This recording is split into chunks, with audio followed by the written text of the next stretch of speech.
বন্ধুরা, আজ আপনাদের সামনে তুলে ধরতে চলেছি আমাদের পাহাড়ে এক অসাধারণ মুখরোচক খাবারের গল্প। এমন এক খাবার যেটা বাচ্চা থেকে বুড়ো সবাই খেতে ভালোবাসে। পাহাড়ের সকাল হলে যেমন হাওয়া টাটকা লাগে, ঠিক তেমনই খাবারের স্বাদ মিষ্টি, কোমল আর মনে ধরে রাখার মতো। চলুন আজ দেখে নিই কীভাবে তৈরি হয় আমাদের এই প্রিয় টেস্টি পাহাড়ি খাবারটি। প্রথমেই আমরা চলে যাই জঙ্গলের ভেতর, যেখানে দাঁড়িয়ে থাকে এক সুন্দর লাজুক গাছ, যার গায়ে ঝুলে থাকে পেঁচানো জুজুক ফল। আর এই ফল আমাদের পাহাড়ে খুবই পরিচিত, তবে সংগ্রহ করা মোটেও সহজ নয়। মাটির উপরে ঝরে থাকা ফল কুড়োতে কুড়োতে হাঁটু ভিজে যায়, হাত কাদায় ডোবে, কিন্তু সেই কষ্ট থেকে আনন্দ, কারণ এই ফল দিয়ে তৈরি হয় আমাদের পাহাড়ে অমূল্য মিষ্টি। ফল সংগ্রহ করে আমরা বাড়ি নিয়ে ফিরে আসি। তারপর ধীরে ধীরে প্রতিটা ফলের ভেতরে ছোট ছোট বীজ আলাদা করি। ফলগুলোকে সুন্দর সুন্দর করে টুকরো টুকরো করে কাটি।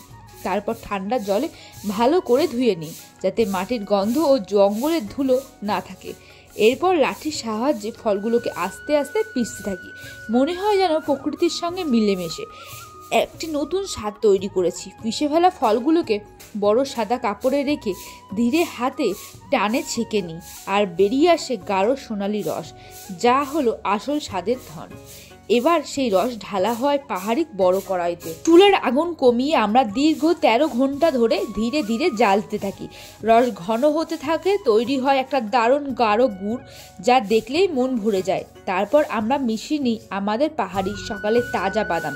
এই বাদাম শরীরকে যেমন শক্তি দেয়, তেমনি খাবারেও স্বাদ বাড়িয়ে তোলে। বাদামগুলোকে গুড়ের সঙ্গে মিশিয়ে একটা অসাধারণ গন্ধ ছড়িয়ে দেয়, যা মনে হয় যেন জঙ্গলের সুবাস।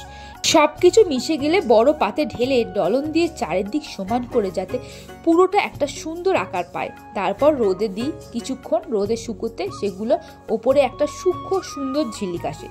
শেষে ছুরি দিয়ে চৌকো করে কেটে নিই। আর এইভাবেই তৈরি হয় আমাদের পাহাড়ের সেই প্রিয় খাবার, যা খেলে শরীর হালকা লাগে, মন ফুরফুরে হয়, আর মনে পড়ে পাহাড়ের সেই জঙ্গলের গন্ধ।